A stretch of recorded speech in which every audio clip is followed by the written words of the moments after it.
Amanda Conover. I'm the program coordinator for the Ohio Bird Conservation Initiative.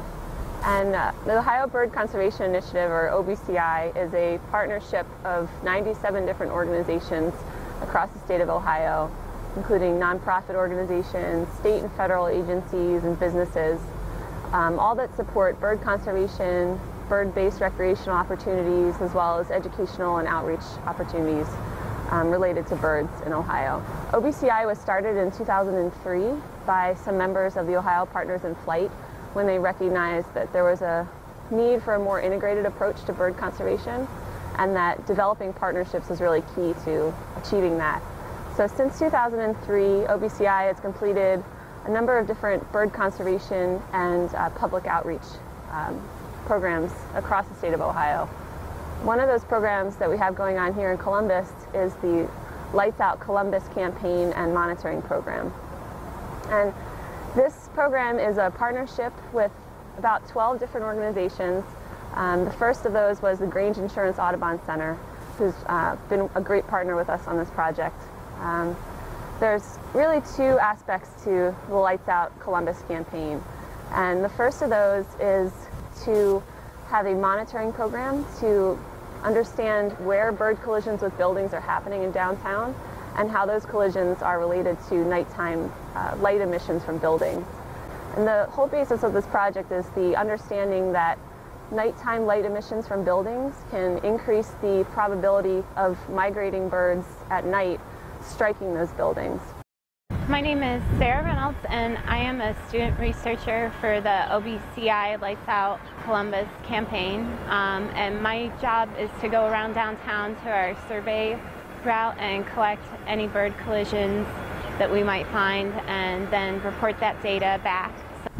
For our surveys, we follow a route of 20 different buildings through downtown that were randomly selected. We have tall buildings as well as short buildings, so that it eliminates some of the bias of always expecting it to be large buildings that they're colliding with. Nighttime lighting from buildings can cause birds to fly at a lower altitude than they normally would, especially in cloudy or rainy weather.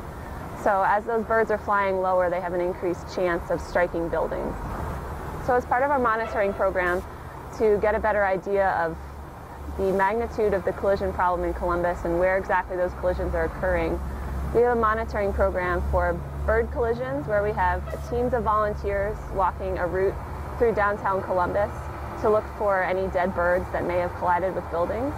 And then at night, we also have volunteers going out and taking pictures of those same buildings to get an idea of how much light is being emitted from those buildings so that we can take a look at our data and see what the relationship is between bird collisions and nighttime lighting. We're going to be using the data that we collect from the Lights Out Columbus monitoring program to communicate with Columbus building owners, managers, and residents to educate them about the risks of nighttime lighting and help them to reduce those risks to migratory birds by dimming their lights during the time when migratory birds are coming over Columbus. The monitoring program started on March 15th and will continue through the beginning of June, and then it will be restarted again in the fall migratory period, starting at the end of August.